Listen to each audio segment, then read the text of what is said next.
Je te laisse la main, bonne session et à tout à l'heure. Merci beaucoup, à tout à l'heure.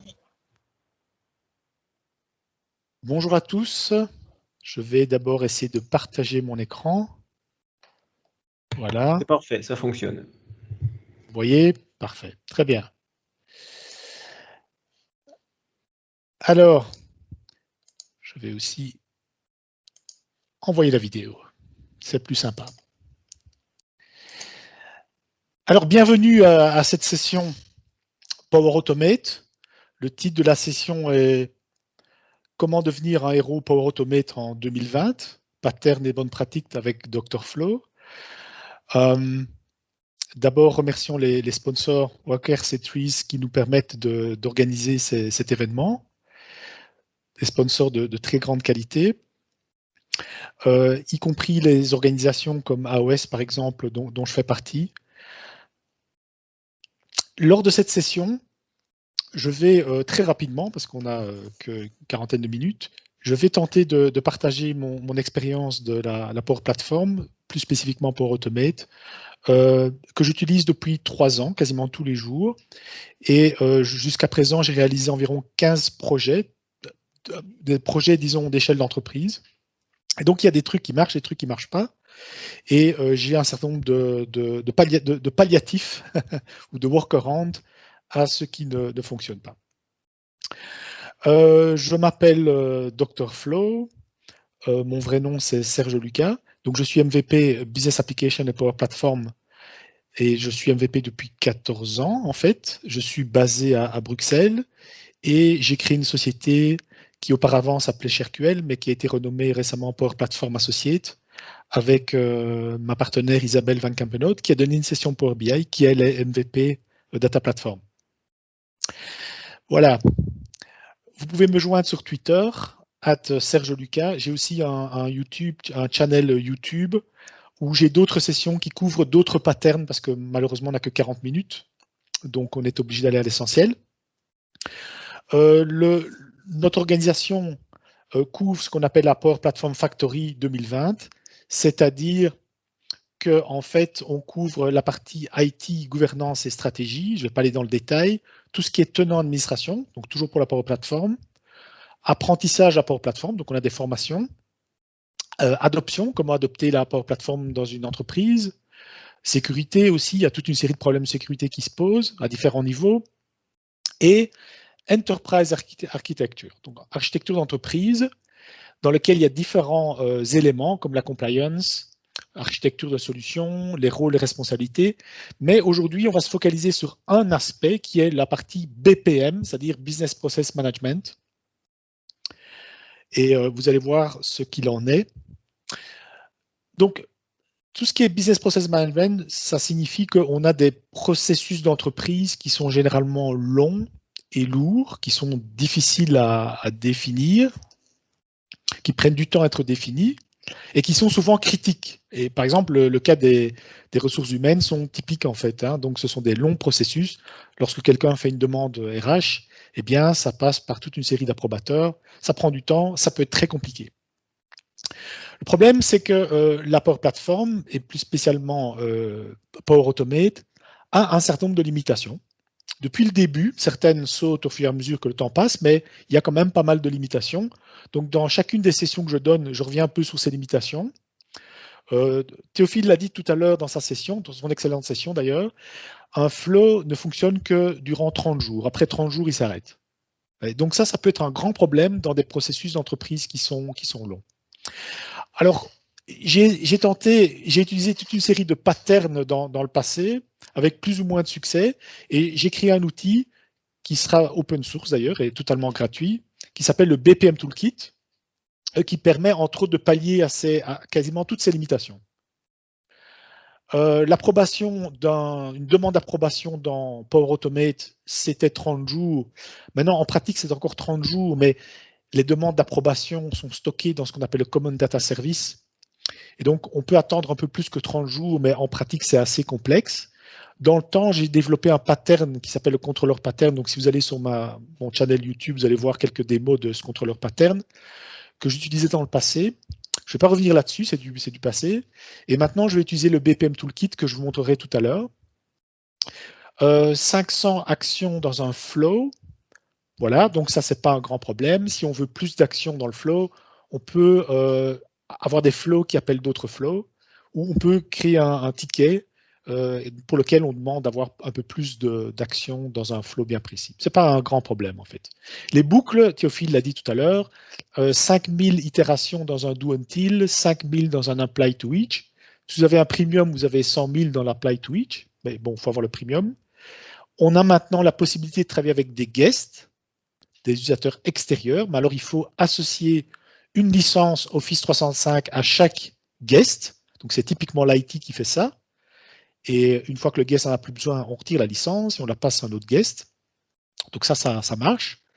Il n'y a pas de machine d'état dans Power Automate. Donc par exemple, typiquement, on ne peut pas revenir en arrière, faire des boucles, aller en arrière, passer dans un état précédent, revenir en avant, etc. Et ça pose vraiment des problèmes dans les processus complexes d'entreprise. Et la solution, c'est le BPM Toolkit, encore une fois. C'est ce que j'ai trouvé de mieux. Tout ce qui est déploiement de flow, de développement, tests et production est assez complexe et pas vraiment facile, surtout si vous avez du SharePoint. J'ai développé un petit outil dans une des vidéos que j'ai partagé sur mon YouTube qui permet de remplacer toutes les informations d'un site SharePoint, donc les listes, etc., avec les nouvelles informations. Donc, par exemple, passer de dev à test à UAT. Mais l'ALM, Application Lifecycle Management, n'est pas encore terrible et c'est assez compliqué, en fait. Autre problème, lorsqu'un flow s'arrête pour une raison quelconque, on ne peut pas le redémarrer à partir de là où il s'était arrêté. Et effectivement, quand on a des processus longs, ben, ça peut être un problème. C'est dans la roadmap, enfin ça fait longtemps que c'est dans la roadmap, on ne le voit toujours pas venir, et j'ai mis ça dans le BPM Toolkit en fait. Un point aussi très important qui peut être un facteur bloquant, c'est que le nombre d'appels d'API, on appelle ça l'API call, c'est-à-dire en gros le nombre de fois que vous appelez un connecteur, pour simplifier, a des limitations depuis quelques mois. Par exemple, vous avez 500 appels par 5 minutes par utilisateur. Donc, si vous avez des flows qui appellent beaucoup d'actions en très peu de temps, ben, le flow va se mettre en attente. En fait, il n'y a pas d'erreur, mais il se met en pause. Ça veut dire que ça va prendre beaucoup plus de temps. Donc, tout dépend de la licence que vous utilisez. Donc, il y a un guide qui décrit ces limitations-là, le guide des licences. La bonne nouvelle, c'est qu'on peut acheter des API, donc des appels supplémentaires, sans nécessairement acheter des licences premium. Donc ça, c'est un point très, très important, surtout lorsqu'on a affaire à des business process d'entreprise, comme un des process que je vous montrerai lors de la démo ultérieure. Alors, il est important de définir, comme toute application, en fait, une architecture. Et l'architecture que moi, j'utilise tout le temps et que je décris, c'est la suivante, elle est assez classique. On a une couche storage dans laquelle on a les datas, typiquement des lists SharePoint, des document library, ça peut être SQL Server, ça peut être le Common Data Service, donc la base de données de la Power Platform. Au-dessus de ça, on a une couche métier, une couche business, qui est typiquement du flow, Power Automate en fait. Au-dessus de ça, on a une couche UI, une couche d'interface utilisateur, où on peut avoir par exemple, et de plus en plus on va avoir Microsoft Teams, des formes SharePoint, des applications Power Apps Canva, Power Apps Model Driven Apps, Power Apps Portal aussi, Virtual Agent, des chatbots. Et au-dessus de ça, souvent, on veut avoir des KPI. Donc, j'appelle cette couche, en fait, la couche Analytics, où on a typiquement Power BI, des rapports Power BI, ou AI Builder aussi, pour tout ce qui est AI, intelligence artificielle, par exemple. Oui, on a une autre couche ici à droite qui est la logging layer, parce que quand vous avez une application d'entreprise, il faut évidemment stocker des informations de logging, savoir qui a fait quoi, de l'audit par exemple, si votre flow démarre bien, votre application démarre bien, si elle ne se crache pas. Donc, il faut loguer ça quelque part. Donc, il y a une couche de logging. J'utilise un composant d'Azure qui est Azure Application Insight, qui est exploité notamment par l'IT, qui est très intéressante. Et la communication entre les couches se fait de la façon suivante. En fait, typiquement, la couche d'interface graphique en rouge appelle la couche flow, la couche business, qui, elle, communique avec le back-end en lecture et en écriture. Parfois, je peux avoir une communication directe entre la couche d'interface graphique en rouge et le back-end. La partie analytics se connecte directement sur les datas. Donc ici, j'illustre le fait que le UI peut parfois se connecter directement à la couche de storage, surtout en lecture en fait. En écriture, les règles de sécurité peuvent faire que on est obligé de passer par un flow. Je montrerai un petit exemple. Donc voilà, en gros. Voilà, le flow appelle la couche logging. La couche d'interface graphique ou interface utilisateur peut aussi envoyer des informations dans le logging. Voilà, très rapidement. Et en fait, on arrive très rapidement à avoir besoin de ce genre d'architecture-là. La semaine dernière encore, mon associé Isabelle avait une petite application à faire et elle a dû passer par cette architecture-là. Elle a été forcée de le faire. Pourtant, on voulait garder la chose très simple. Il y a plein de patterns que j'ai développés, que j'ai illustrés dans le passé. Allez sur ma chaîne YouTube pour en voir plus. Je vais en illustrer deux ici. Deux patterns, parce qu'en fait, quand vous utilisez Power Automate, vous devez apprendre à utiliser Power Apps. Et vice-versa. Quand vous faites du Power Apps, vous devez utiliser du Power Automate. Donc les deux vont ensemble, en fait. Les deux outils sont étroitement liés. Le premier pattern, c'est l'élévation de privilèges.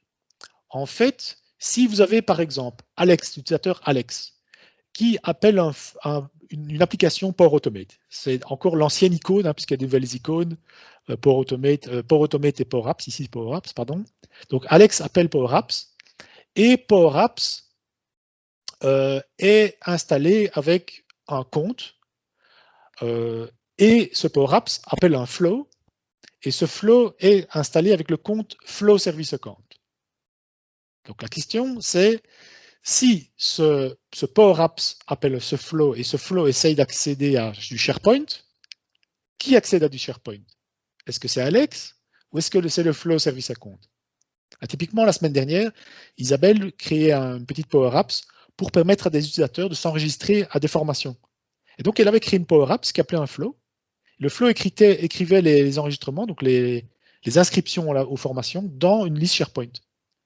La question, c'est qui peut accéder à liste SharePoint en fait? En fait, c'est Alex qui accède à liste SharePoint. Même si vous appelez un flow qui est configuré avec un service account, ce sera Alex, parce que quand on utilise Power Apps, l'identité d'utilisateur se transmet au flow. Et ça peut être un problème, puisque les gens qui s'inscrivent aux cours, aux formations, en fait, ils doivent avoir accès à la liste SharePoint, donc ça veut dire que c'est à la fois en lecture et en écriture, en fait, donc c'est très dangereux. Et donc, le pattern, c'est de dire, en fait, ce flow qui est appelé par le Power Apps va appeler un autre flow, et on peut faire ça avec la licence Office 365 en utilisant la Power Platform.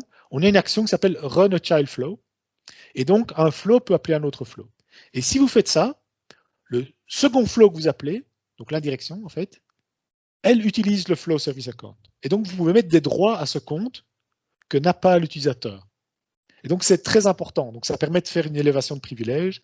Et donc ce flow que vous appelez indirectement en fait peut se connecter à du SharePoint. Donc il va utiliser le compte Flow Service Account.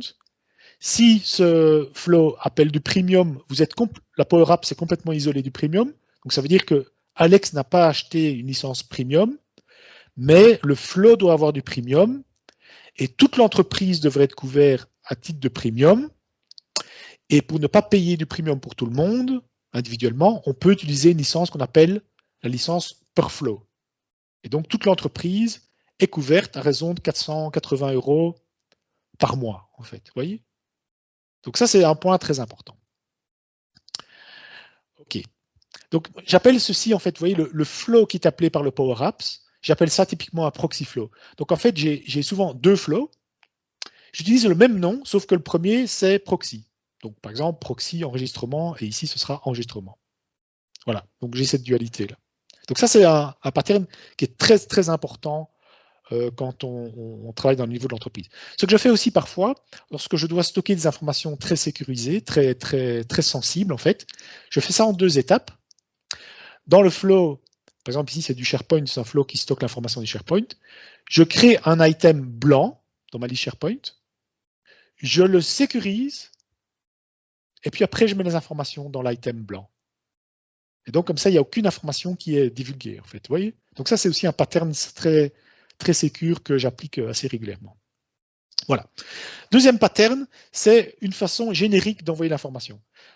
Pour un de mes clients, j'avais 60 formulaires Power Apps à créer. En fait, j'ai créé les 2 premiers, mais après, c'est une équipe qui a créé les autres, en fait. Donc, au lieu d'avoir 60 flows appelés par le Power Apps, j'ai essayé de créer un flow générique. Comment pouvoir faire ça? Alors, regardez, j'ai un formulaire Power Apps avec une structure ici, ouais, on peut appeler ça un objet, en fait, avec tous les champs utilisables dans mon formulaire. Il y en a beaucoup, vous voyez. C'est un formulaire RH pour une demande de congé, en fait. Et ce formulaire Power Apps appelle un flow, qui est le proxy flow. Hein, j'utilise le pattern précédent, qui est ce flow-ci. Et regardez, pour être générique, j'ai une fonction qui s'appelle JSON. Je passe un gros objet Power Apps à mon flow. Je passe ce gros objet. Et voilà, ça c'est le flow qui est appelé par Power Apps. Il reçoit le JSON, bam. Il appelle le flow qui, lui, va réellement faire le traitement avec une élévation de privilège. Je repasse l'information qui est ici, là, c'est du JSON. Et dans le flow qui est appelé, je reçois mon JSON et je peux faire un parsing de tout le JSON. J'ai tous les champs, en fait, vous voyez. Donc ça, c'est une façon de créer des flows génériques qui peuvent être appelés par plein de formulaires différents. Voilà. Donc ça, on a vite besoin de ça. Bien. Je passe sur les patterns. En fait, pas tout à fait.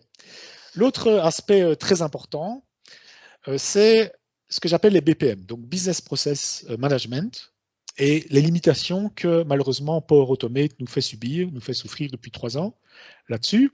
Donc je me suis fâché en fait. Voilà. Alors, je vais essayer d'illustrer une demande d'approbation faite avec Power Automate.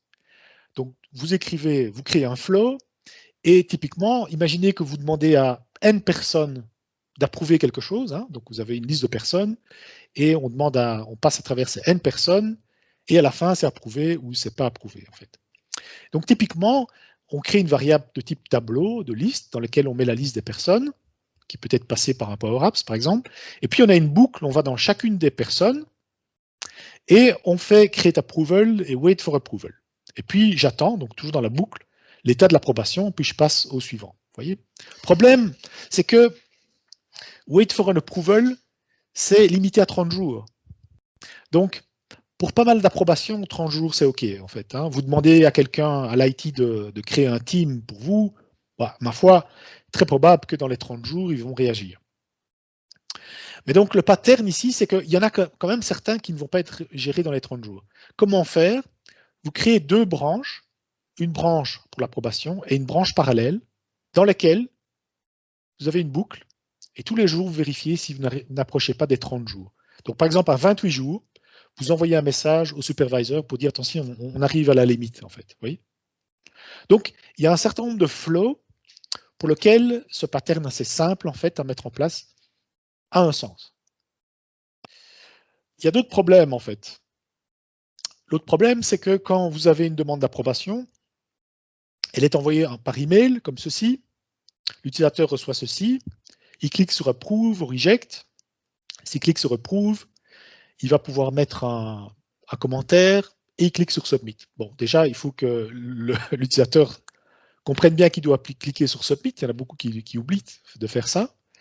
Mais bon, c'est assez limité, en fait. On ne sait pas faire grand-chose avec ça. Et en plus, quand l'utilisateur reçoit des approbations aussi, qui sont centralisées dans un centre d'approbation, avec une liste qui ressemble à ceci. Hein, donc, il peut cliquer dessus, voir l'historique, etc. Mais c'est quand même très primitif, en fait. Donc, les gens en veulent plus. Si vous envoyez ça à un manager de très haut niveau, il va un peu râler. Or, j'ai travaillé dans beaucoup de projets pour lesquels ça ne passait pas.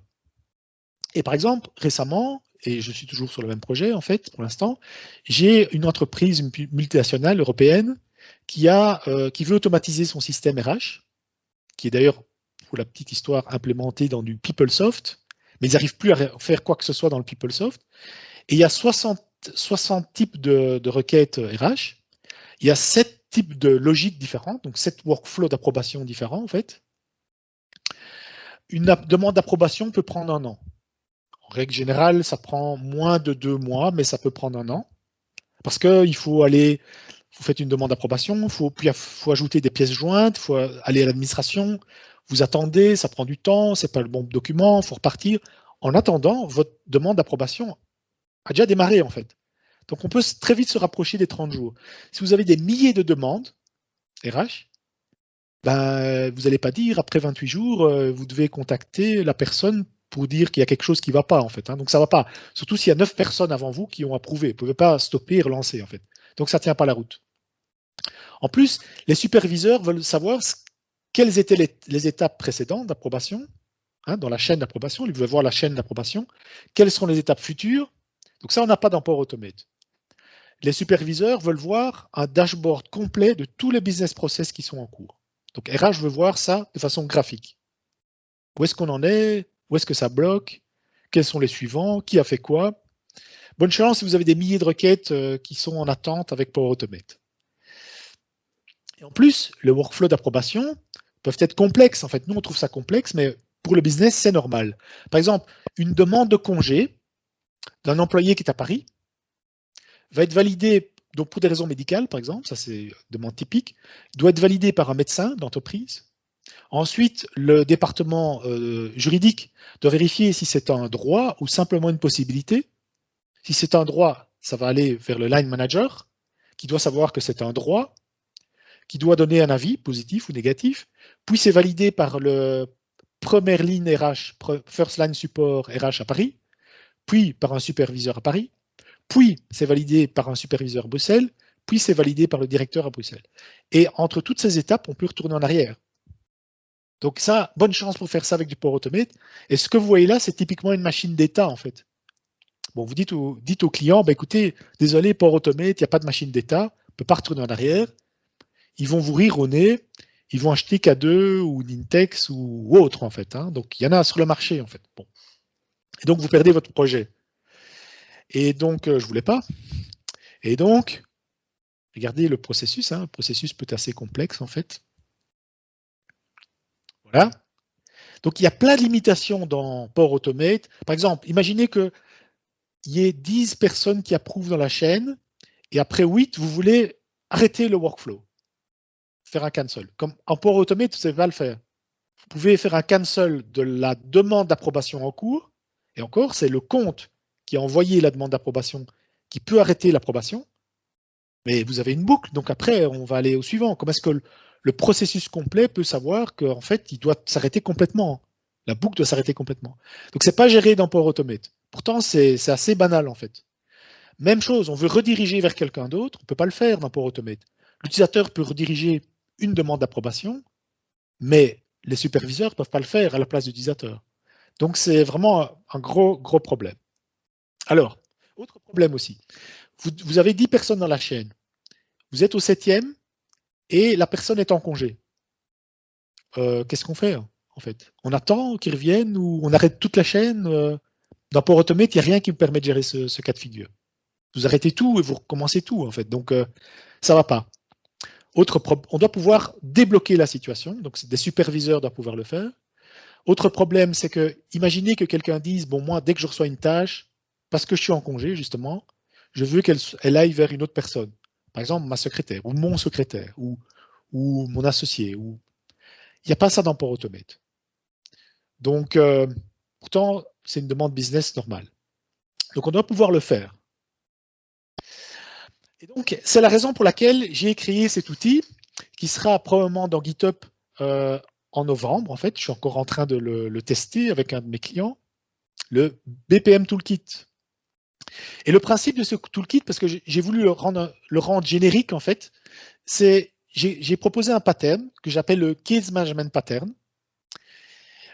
qui lui est générique, mais qui doit pouvoir se greffer à des demandes, par exemple demandes RH, qui sont, elles, spécifiques. Donc ici, sur le slide, vous avez le BPM Toolkit, donc le périmètre du BPM Toolkit, et on crée des requêtes qui, elles, sont très spécifiques aux clients. Donc ici, des requêtes. Et aussi, autre chose aussi, mon client n'avait pas des licences premium. Donc, il voulait tout stocker dans SharePoint, licence Office 365. On ne peut pas se permettre d'acheter, de payer 30 € pour 6000 utilisateurs, en fait. Donc, c'était hors de question. Donc, licence standard. On a des requêtes qui sont stockées dans une liste SharePoint. Ces requêtes passent dans une liste standard du BPM Toolkit qui s'appelle case. Dès que ça va dans cette liste, automatiquement, il y a un flow qui démarre, qui va la copier et la mettre, qui va générer des étapes. En effet, l'approbation du case va passer par exemple, step 1, step 2, step 3. Donc, il génère déjà des étapes dans une liste qui s'appelle lifecycle. Une autre requête arrive, ça devient un case, donc c'est générique. Étape 1, étape 2, étape 3. Oui, selon le type de workflow. Il y a peut-être des workflows pour lesquels il y aura 7 étapes, d'autres pour lesquels il y a 2 étapes, etc. Mais donc, il génère des étapes à l'avance, il stocke dans une liste SharePoint et il suit la logique de l'étape. Donc ça, c'est le pattern qui sous-tend le BPM Toolkit. Et le data model du toolkit est le suivant.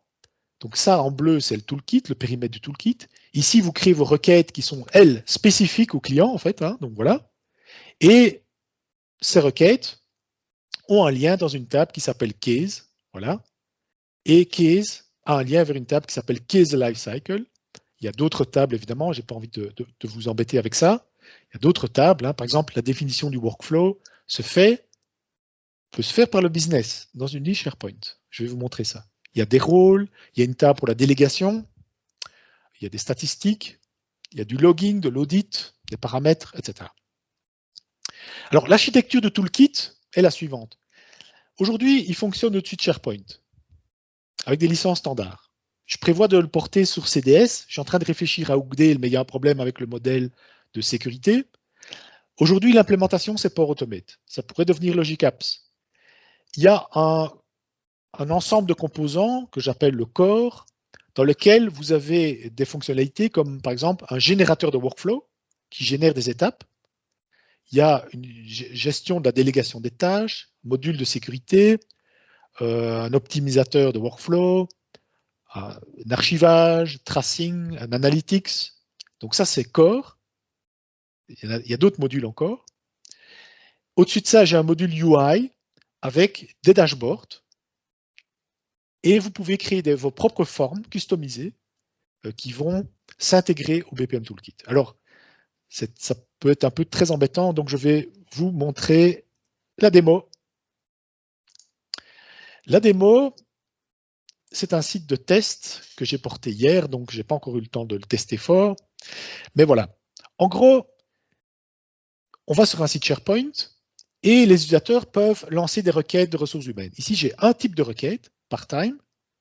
Voilà. Et donc, quand l'utilisateur clique là-dessus, il y a un formulaire Power Apps qui démarre et l'utilisateur le système analyse qui il est et l'utilisateur introduit des informations concernant sa demande RH. Je vais prendre une demande très rapide. Voilà. Voilà, je ne vais pas mettre de pièces jointes, etc. Voilà, je choisis le démarrage. Une demande de congé. Jusque là, voilà. Hop, hop, hop. Voilà. Et ici, voilà. C'est un des formulaires, un des 60 formulaires. Alors, ici, je peux sauver mon formulaire en draft, revenir par la suite, ou bien l'envoyer vers l'approbation. Ici, voilà, je dis que je suis OK sur le règlement, et je peux mettre des approuveurs supplémentaires, mais vous allez voir qu'il y a déjà un workflow qui est associé avec cette demande de congé, et je vais vous montrer le workflow. Je ne vais pas rajouter de personne. Il envoie sa requête, et ça va être pris en charge par un workflow. Maintenant, le workflow, comment a-t-on défini le workflow? J'attends qu'il soumet la demande. Le workflow peut être défini par le business. Évidemment, c'est des gens qui doivent être formés. Mais en gros, voilà, quelque part, certaines personnes qui ont une formation peuvent aller définir un workflow dans une liste SharePoint. J'appelle ça le meta-workflow. Regardez, il y en a toute une série. Et par exemple, le workflow que vous allez voir, voici comment il a été défini. Voici les étapes. Et l'acteur, c'est HR Support Service. Puis si on passe des personnes supplémentaires, il va les prendre toutes. Donc si vous passez 10 personnes, il va ajouter 10 étapes pour 10 personnes. puis ça passe vers cet utilisateur-là, puis ça passe vers ce service-là, puis ce service-là, puis ça s'appelle un workflow qui va générer un document automatiquement, puis ça passe vers le second line supervisor. Ces personnes peuvent soit donner un feedback, soit faire des approbations. On peut faire des boucles, par exemple, on peut dire, si jamais ce service-ci donne un avis négatif, on passe, vous voyez, go to, vers ce service-là. Hein, on peut mettre cette logique-là, sans devoir connaître Power Automate, en fait. C'est un meta-workflow. Et effectivement, j'ai soumis cette demande. Regardez, l'utilisateur RH, je vais aller dans le site, voilà, où est-ce qu'il est mon site? Il est ici. Les ressources humaines ont un dashboard et les ressources humaines vont pouvoir suivre le processus complet du dashboard, en fait. Regardez, voilà le dashboard et voilà tous les process. Ça, c'est la demande que j'ai faite il y a quelques instants. Le système a déjà généré des étapes. Vous voyez? Les étapes sont sécurisées. Chaque étape est totalement sécurisée.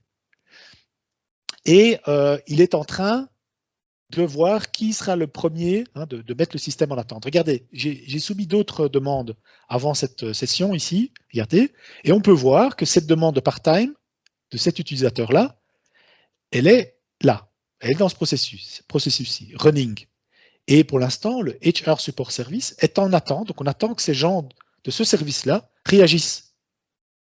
Et les étapes suivantes seront celles-là. On voit toutes les étapes suivantes.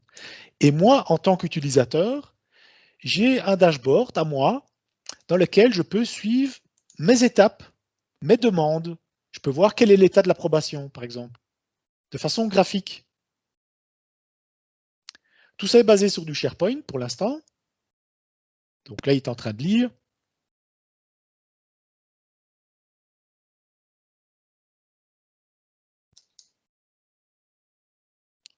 Voilà. Alors, ça, ce sont les étapes, les demandes d'approbation que j'ai faites précédemment. 6h15, j'en ai fait une à 6h15. Ah ben oui, c'est possible, sous ça déjà celle-là. Voilà, celle-ci, celle-là, vous voyez, elles sont en attente, c'est toutes les demandes en attente. Je peux avoir des demandes qui sont en draft, ici j'en ai pas. Si elles sont en draft, ça veut dire qu'elles ne sont pas encore dans le process, donc je peux les éditer et les modifier. Je peux voir tous les workflows qui ont été stoppés, j'ai demandé de les stopper, ou les ressources humaines les ont stoppés. Je peux voir ceux qui sont rejetés, voilà. Et donc regardez ici, mon workflow, qui a été envoyé à 6h15, je peux voir son processus ici. Vous voyez, il est en attente. Il attend que HR Support Service réagisse. Bon, j'ai joué 2 rôles ici. Je suis aussi HR Support Service. Et donc, je vais aller... Attendez, où est-ce qu'il est? Voilà, là. Donc, je suis HR et je dis ceci, je vais le prendre. Vous voyez ici, en fait, celui-ci, HR, avait déjà approuvé, donc c'est passé à une autre étape, en fait. Vous voyez? Donc, je suis HR, je vais le prendre, je bosse dessus, et qu'est-ce que je peux faire en tant que HR? Regardez, j'ai un panel, voici le processus, voici la demande, je peux aller voir des informations sur la demande, je clique là-dessus, il va ouvrir le formulaire. Une fois que le formulaire a été demandé, l'utilisateur ne peut plus changer, mais HR peut encore le changer. Il a la capacité d'édition, donc le système connaît les droits de l'utilisateur, des services. Et donc, en tant qu'HR, je peux dire, ah ben donc je peux approuver, et ça va passer à l'étape suivante. Hein, donc, on peut faire ça. J'accepte, je dois mettre un commentaire, OK pour moi. Oui, le BPM Toolkit est complètement créé avec Power Automate et Power Apps. Hein, donc, c'est un peu ironique que ce qu'on demande à l'équipe Flow, ben, on l'a fait en fait en utilisant leurs propres outils. Hein, donc voilà, ici on voit que HR Support Service, en tout cas ces gens-ci ont accepté, avec un commentaire, on voit qu'il y a une petite icône ici, comme quoi il y a un commentaire, et le système va travailler, donc il faut un peu rafraîchir, mais vous allez voir, il va passer à l'étape suivante, donc le suivant sera orange, donc il faut que ça peut prendre parfois 30 secondes en fait, hein, donc parce que ça envoie l'information dans une liste SharePoint, ça déclenche un événement et ça repasse à l'étape suivante. Voilà, vous voyez, hop, il est passé à l'étape suivante en fait. Et donc, je suis HR, donc je peux attendre que cette personne réagisse. Cette personne, en fait, c'est moi. Donc, normalement, dans mon tableau de bord personnel, je vais aller chercher mon tableau de bord personnel. Où est-ce qu'il est? Où est-ce qu'il est? Attention, où est-ce qu'il est? Où est-ce qu'il est? Ah voilà, il est là. En fait, je peux aussi, si je reçois une tâche, voilà, vous voyez, j'ai reçu une tâche, je peux dire OK, par exemple. Hein, donc, je peux dire OK ou je peux refuser avec un commentaire. Hein, donc, je peux tout à fait faire ce genre de choses, en fait.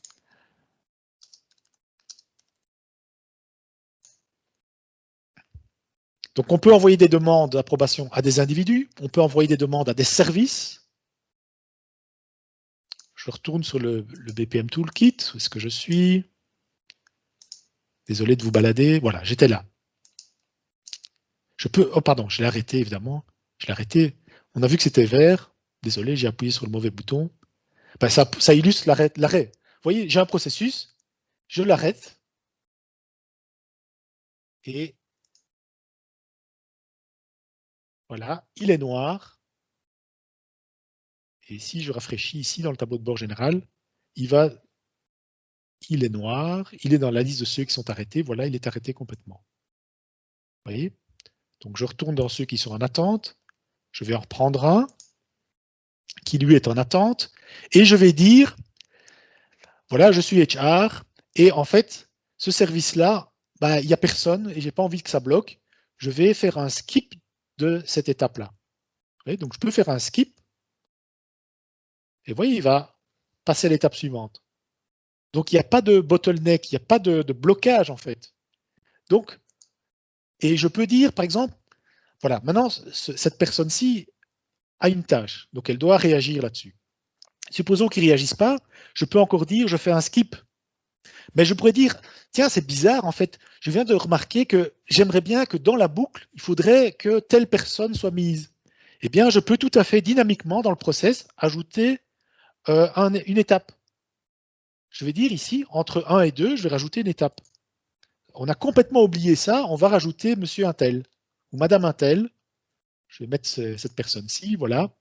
Eh bien, vous allez voir, une étape va apparaître. Donc, le système, dynamiquement, s'adapte. Et hop, vous voyez, voilà, on a une nouvelle étape.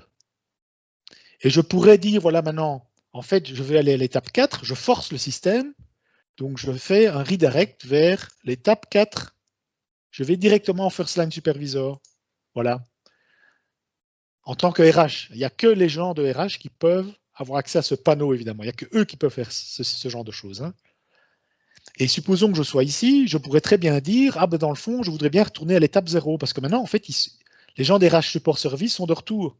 Donc je vais dire, allez à l'étape 0. Hop.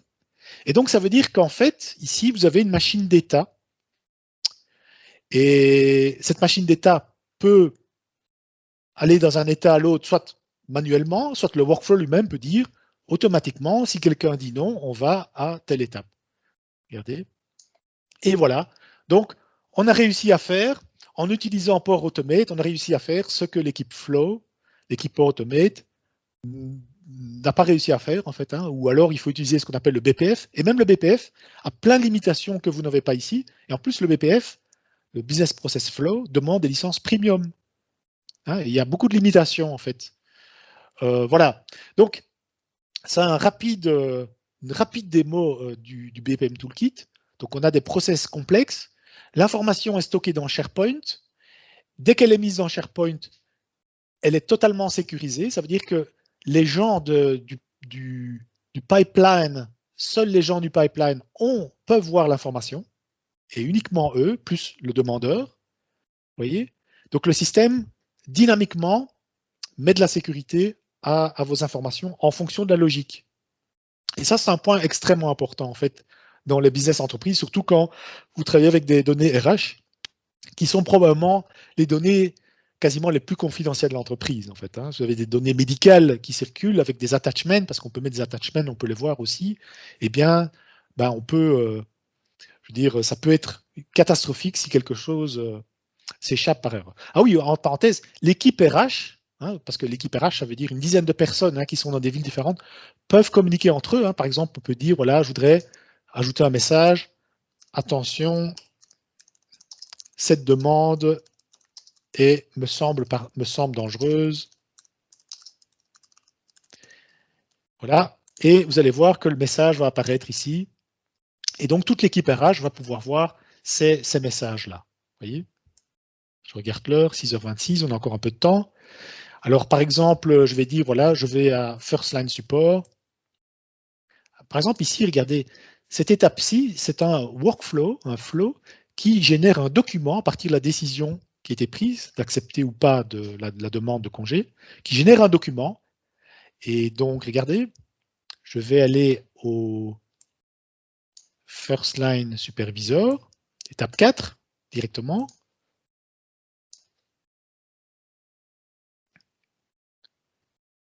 Et Serge, j'en profite pour vraiment que ça tourne. Il y a des questions sur le forum où je suis totalement incapable d'y répondre. d'accord, je vais Voilà. regarder, Voilà. Question. Où est-ce qu'on voit encore les questions ici? En haut à droite, là, tu as une petite icône Voilà. avec un point rouge. Voilà. Ici. Voilà. Est-ce que l'équipe RH modifie les règles métiers? Oui. Ah oui, attendez. Est-ce que l'équipe RH peut... Oui, tout à fait. Donc l'équipe RH, il faut qu'ils soient formés quand même. Hein. Donc généralement, c'est des personnes bien spécifiques, peuvent aller dans le workflow, peuvent créer un nouveau workflow en fait, en allant dans la liste Meta Workflow et en disant, ben, finalement, cette étape-ci, par exemple, voilà, ça c'est pour le type de workflow ici, cette étape-ci n'est pas nécessaire. Oui, donc elle peut modifier la logique ou dire, par exemple, si quelqu'un rejette, si ce service rejette ou donne un avis négatif, eh ben, au lieu d'aller à Second Line Supervisor, qui est ici en fait, on va à First Line Support. Donc oui, on peut faire pas mal de changements, on peut créer ces workflows, on peut les modifier sans devoir utiliser Power Automate en fait. Hein. Je regarde mon... On est pile poil, voilà, c'est On est pile impeccable. poil. Il te reste encore un tout petit peu de 5 minutes maximum. Voilà, c'est bien ce que je pensais. Attendez que je retourne sur le tableau de bord parce que j'ai beaucoup de tabs ouverts. Où est-ce qu'elle était? Attendez. J'espère que je ne vous rends pas malade. Voilà, ici, First Line Supervisor. Je suis aussi membre de First Line Supervisor. D'ailleurs, je peux cliquer ici. Vous allez voir les rôles que j'ai. Vous voyez, les rôles, en fait. Hein, on a des rôles, en fait. On peut mettre les personnes dans des rôles. C'est aussi défini ici. Je vous montre quand même qui est dans quel rôle. BPM rôle. Voilà, j'ai des rôles. Ce sont les différents services. Et dans ces rôles, je peux mettre des personnes. Donc, personne in rôle. Voilà, donc ça, en fait, c'est mon compte. Vous voyez, je suis à peu près dans tous les services. Je suis aussi Second Line Supervisor. Ça veut dire que, je ferme ceci, que je retrouve. Voilà, ça veut dire que je peux normalement, ah oui, je suis pas, ah oui, voilà, ça veut dire que je peux accepter ou rejeter. Si je n'étais pas dans ce rôle-ci, je ne pouvais pas le faire. Donc je vais accepter. Et il va passer par l'étape suivante, qui elle est un peu spéciale, c'est une génération de documents. Donc le système appelle un flow qui ne fait que ça, prendre la décision, prendre un template Word, mettre les informations concernant le formulaire dans le template Word et envoyer le template Word dans un endroit sécurisé. Donc, il va passer là, hein, parce que la gestion d'événements prend un certain temps. Dans le monde réel, on n'est pas à quelques jours près, évidemment. Ici, je suis à quelques secondes près parce qu'on est en pleine session. Il est 30, donc j'ai encore 5 minutes.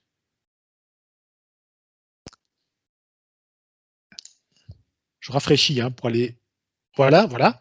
Donc là, il est dans cette étape-ci. Vous allez voir qu'elle va passer dans une autre couleur parce qu'en fait, c'est un workflow qui génère un document. Donc, ce n'est pas vraiment une acceptation. Vert, c'est typiquement acceptation.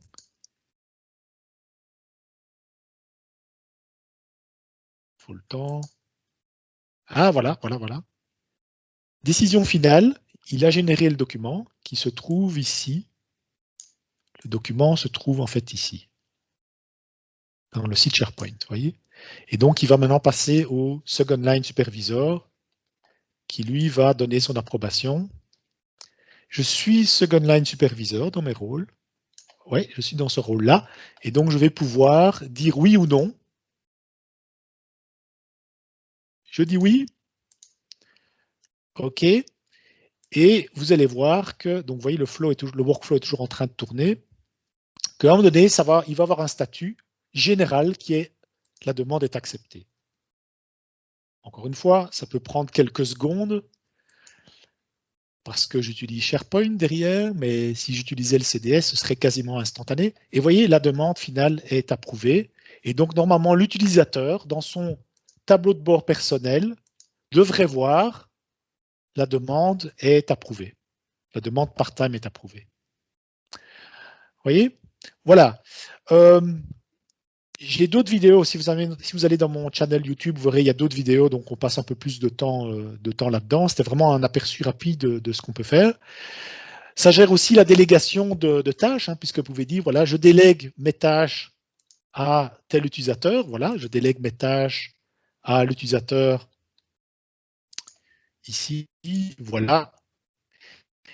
Et donc, ce qui pose un autre problème, parce que ça veut dire que si le workflow envoie une tâche à vous et que vous déléguez à un autre utilisateur, le workflow va donc envoyer à l'autre utilisateur. Mais si l'autre utilisateur a lui-même une délégation, il va envoyer à un autre utilisateur aussi. Donc, il faut gérer ce genre de problème-là. Voyez. Donc, il y a toute une série de challenges que l'on gère dans ce BPM Toolkit. Je regarde quand même les questions. Nombre d'éléments de liste. Ben, voilà, très bonne question. Donc, dans les listes SharePoint, en fait, y compris dans Power Automate, on peut aller au-delà de 5000. On peut aller à de nombreux éléments. Le problème que j'ai, moi, c'est que j'ai des permissions uniques. Donc, une demande d'approbation, il y aura maximum 5000 enregistrements qui sont sécurisés. Et donc, si j'ai plus de 5000 enregistrements, j'ai un système parallèle, en fait, dans lequel il recopie dans une autre liste. C'est totalement transparent. On peut avoir plusieurs systèmes en parallèle pour aller au-delà de ces limitations de 5000. Mais encore une fois, dès que le système a approuvé, dès qu'une demande d'approbation est approuvée, donc elle ne doit plus être sécurisée, le système la prend et la met dans une archive qui, dans ce cas-ci, est du Common Data Service, mais qui pourrait être du SQL Server. Et là, c'est archivé ad vitam aeternam, en fait, selon les règles légales du système en cours. Est-ce qu'il y a quelqu'un d'autre qui a d'autres questions? Eh ben écoute, je te propose il est quasiment 35, sauf si tu veux conclure, Serge, mais on a une question de timing, on n'est plus à la minute, que tu as été le dernier à présenter ça. Est-ce que tu veux conclure sur un mot, toi, Serge, de ton côté? Oui, alors voilà, avant de dire merci, donc ce BPM Toolkit est gratuit, donc ça veut dire qu'il fonctionne avec des licences SharePoint, donc il sera open source. Je pense que novembre, il sera dans le GitHub dans novembre parce que je suis en train de peaufiner un petit peu pas mal de choses. Et voilà, donc il faut être bien conscient des limitations de Power Automate si vous embarquez dans un projet avec des processus complexes d'entreprise. Et plutôt que de partir vers un outil payant et tiers, j'ai gardé ma fierté, j'ai construit mon propre chose. L'équipe Power Automate est consciente de cet outil-là, donc je suis en discussion avec eux, ils sont fort intéressés. Donc, ils peuvent le prendre, ils peuvent copier le concept, faire ce qu'ils veulent. En fait, c'est libre. Et dès que c'est dans GitHub, vous pouvez vous en inspirer ou l'utiliser, en fait. Voilà, c'est tout ce que je voulais dire. Je vous remercie. J'espère que je n'ai pas été trop long. Et en tout cas, merci d'avoir assisté à cet événement.